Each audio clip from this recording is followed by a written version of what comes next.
వేరు, నువ్వు వేరు. అందరి లైఫ్లు నీ లైఫ్ వేరు. అందరి జీవితాలు అలా ఎందుకున్నాయి, నా జీవితం ఎలా ఎందుకుంది అంటే, అడవిలో దేవదారు వృక్షాలు చాలా ఉన్నాయి.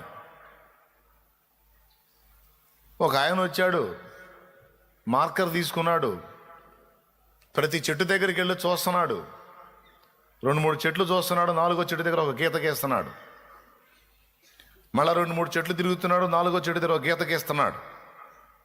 అట్లా ఉన్న చెట్లన్నిటిలో మొత్తంలో 2 భాగాలు చేశాడు. ఒకటి గీతలు గీయబడ్డ చెట్లు, ఒకటి గీయని చెట్లు. గీతలు గీయబడ్డ చెట్లు అంటే ఎంపిక చేయబడ్డ చెట్లు, ఎన్నుకున్న చెట్లు, ఏర్పరచుకున్న చెట్లు, ప్రత్యేకించుకున్న చెట్లు, దేవుడు కోరుకున్న చెట్లు. కొన్ని ఉన్నాయి, అవే భక్తులు, వారే భక్తులు.